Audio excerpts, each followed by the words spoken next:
Hopefully you won't need to use that. Definitely need to use that. Definitely need that.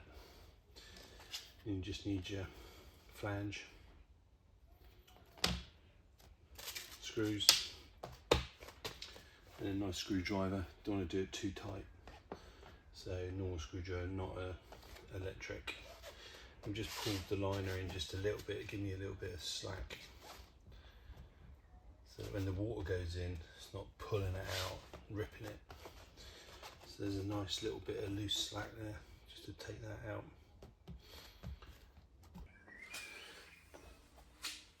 So,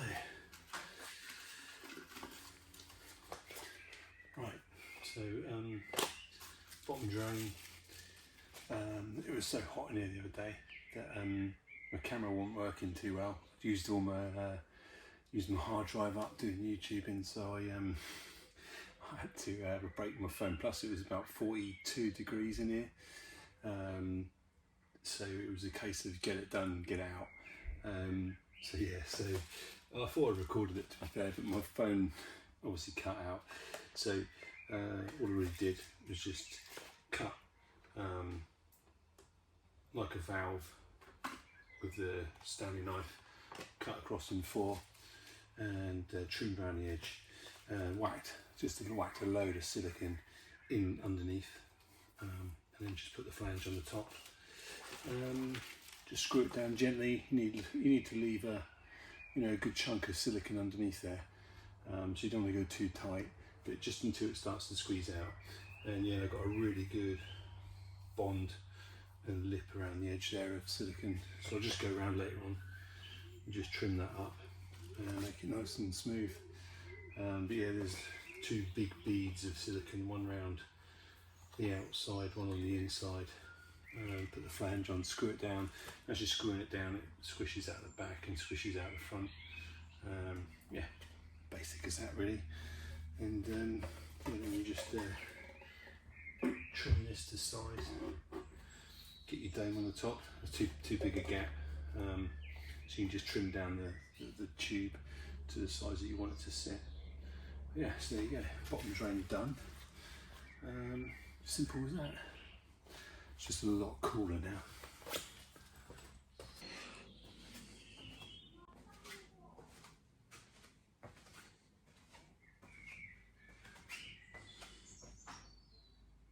So for those who watched my previous videos might have noticed that this was my old quarantine shed.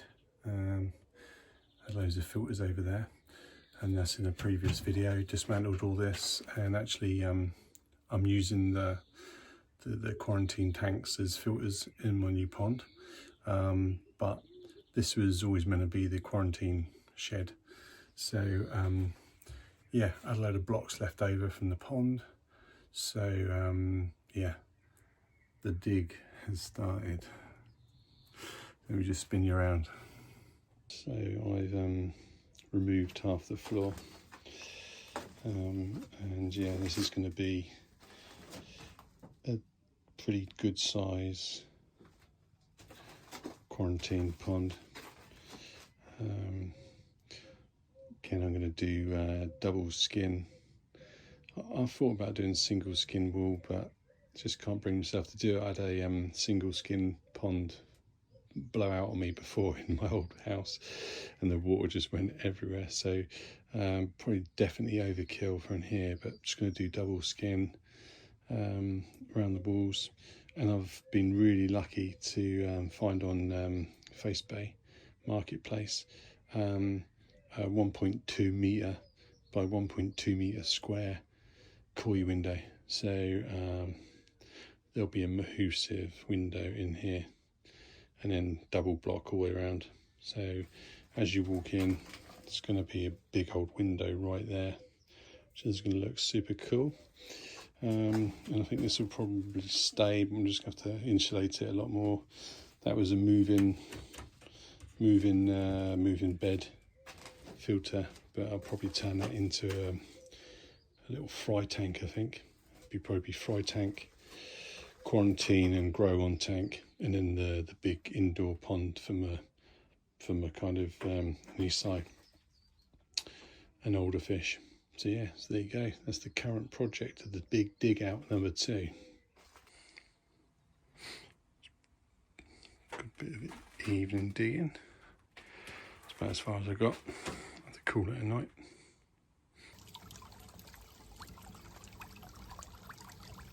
The big fill has begun. It's got to fill up the bottom drain first. Seems to be taking quite a bit of time. And then we're off. Right. So the idea is to fill it up, put it all tight on the base, and then bring it up to the base of the window. So bring it up just below the base of the window. That'll pull everything tight up against the sides, and then you're kind of set with regards to your window. Then you can cut your window out knowing that the line is not going to pull and take the liner further down or pull it off the window. So that's where we're getting to. So today it'll be fill up to the bottom of the window, then it'll be cut the window out, silicone it, and then fill the rest of the pond up, and then test it all, especially the filters, make sure there's no leaks.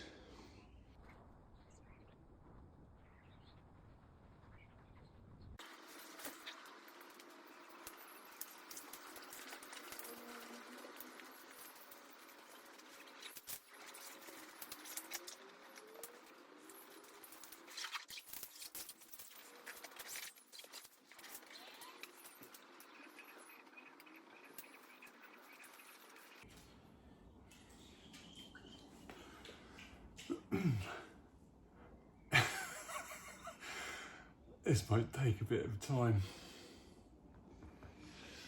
Might come back later. Can't reach to turn you off though.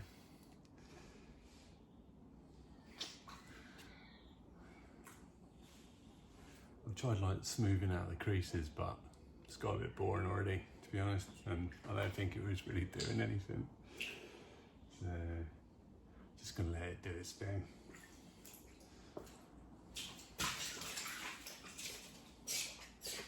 Here's the new grow on glass.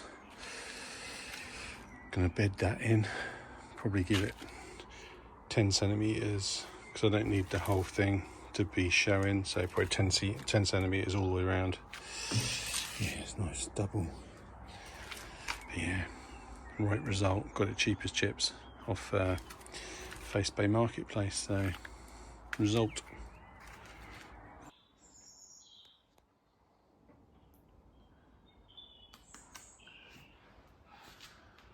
Cat is most upset.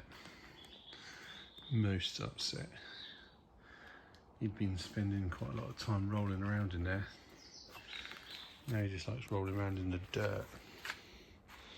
He's not chuffed at all. Not chuffed. Right, so the big fill continues. I think I'm on day 2 now. I filled or started to fill it up yesterday night. It's always a bad idea doing it in the evening, right? So I put the hose on, thinking it would fill up pretty quick. And then I remembered just for, I was watching Gaz's Koi live last night, and the fun and games that went on about 11 o'clock at night. But yeah, after that I realised I'd left the hose on, so I quickly ran down here, and it only filled up about 6 inches. So yeah, so I've got a bit more water in it now.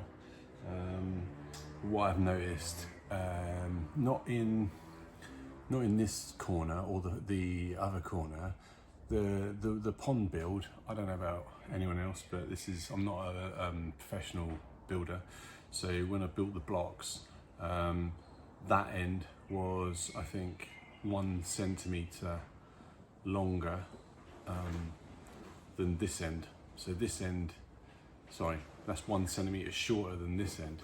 So although I did all the measurements on the longest measurements, for whatever reason, this corner down here is still a bit tight on the box rod liner. Not in the corners were spot on, but I imagine if you're building straight walls, you're going to get consistency. I think probably, I know I'm exaggerating, but because I'm not a professional builder, I wasn't checking the levels of the wall going up. So there might be a slight bow on it. So although I think I measured all that stuff, I don't know. The bottom though is spot on. And then as it comes up into the top corners on both these sides here, there's just, it just gets a bit tighter. So I want to just protect that. I don't want it to stretch too much in the corners. I know that's where box weld liners can fail, in the corners. So I got a strip of wood, didn't quite cut it. I thought like a nice round pole might be quite good, because nice and smooth, but it actually made it worse because the liner wanted to go round the circular wood. So I've just popped a B&Q and got some Arris rails. So I'm just going to put these into the corner underneath, obviously underneath the protective membrane, which is like a woven fiberglass material. So I'm just going to put these into the corners, and then it just takes off that stress and pressure. I'm not going to go, it's only a short length, it doesn't go right down to the bottom of the pond, because I think the corners where they're box welded, you don't really want to make them folded up on themselves. So they're being left quite flat and straight. It's only on these corners, so I'm only going about, I don't know, most of the wall, but not into the corners. And then I've just kind of beveled off the edges so it fits snug and nice into the bottom, and it's quite smooth.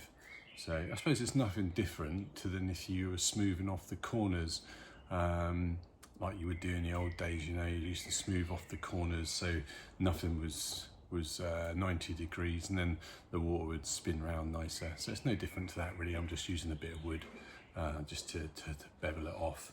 So yeah, I'm going to do that now quick. So as I was saying, this is the really smart woven material that came with the liner. I'm just being careful there. And then there's a big old hole down there, so I can just gently run the Arris rail straight down there. It says nearly dropping it. There we go, like this. Don't know how good a view you can see on this, but it fits nice. I'll show you what it looks like in a minute.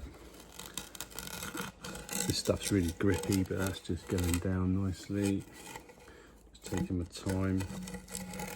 It's not anywhere near the liner, so don't worry about that. That's fitting nice and snugly right in.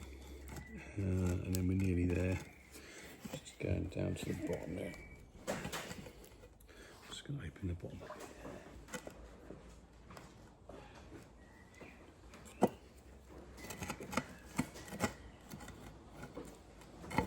Ooh, there we go, dropping down too far there.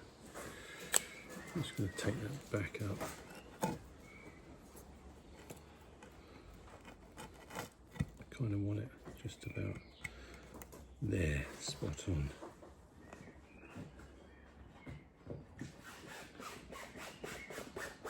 Yeah, and that's much better. That's just taken out.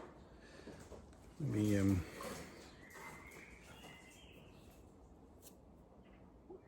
bloody pigeon on the roof, right. So this is what I'm talking about. It's working a treat actually. I thought just slipping a normal square bit of wood would work, but what happens is the wood sticks out, and then it's actually harder for the liner to bend around. I don't know what it was, but the shape of it was not ideal, whereas this has gone in, it's perfect. So I can just roll that over, and the difference is now when I push it, it doesn't feel like it's stretched at all. So it's that's really nice now. It's a little bit slack, whereas I'll show you the other corner. Be careful, don't drop my phone here. Now I'm pushing in there, and I'm not quite getting to the actual block work. I'm sure that I can if I really push it in. That's fine, right? It's probably stretch into the corners, but I just worry over time that might cause undue stress. This is going to be here for a long time, right? So I'm sure it'll be absolutely fine. There's no join on there, so it's really good like position. But yeah, So I'm just going to put another arras rail in there and then just square that corner off again.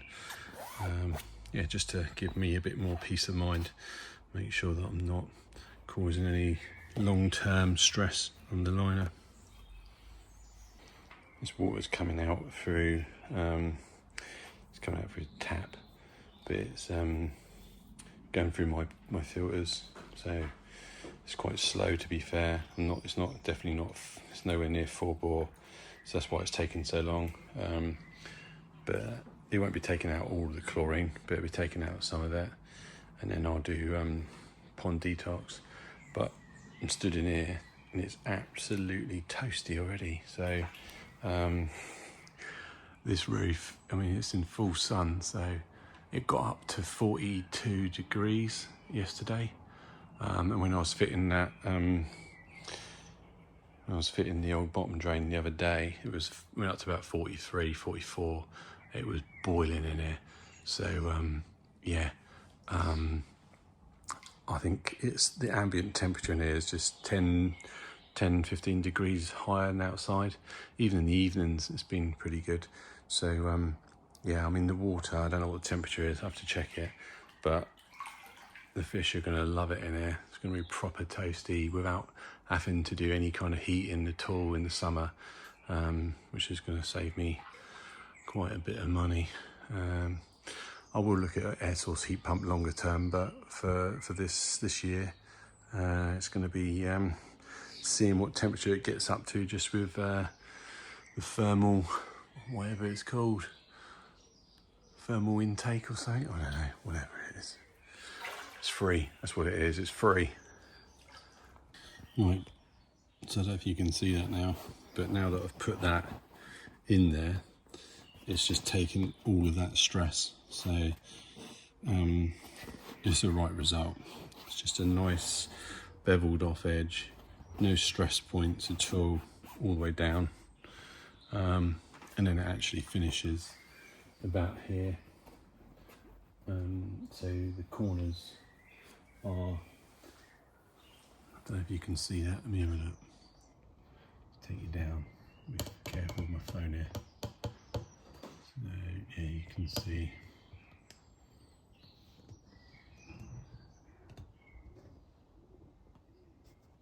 The corners sat really nicely, and then this just runs when you get down to here. So the corners bedded in nicely.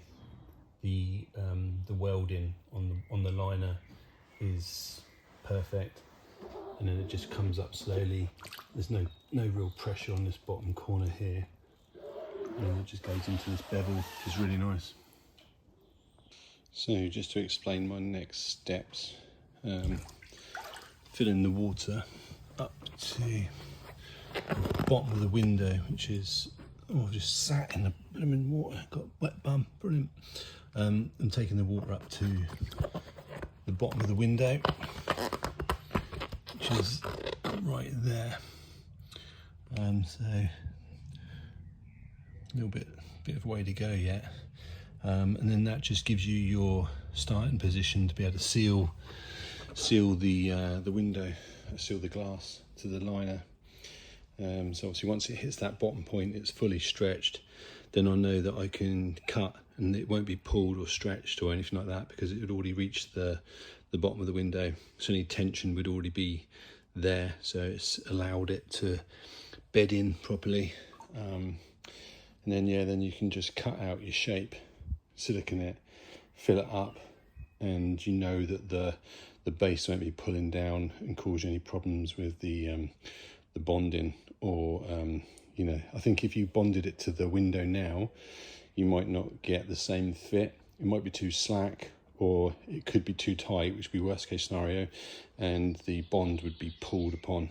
So that's what I'm doing, just waiting for it to fill to the bottom of the window. So over there, and I can cut it.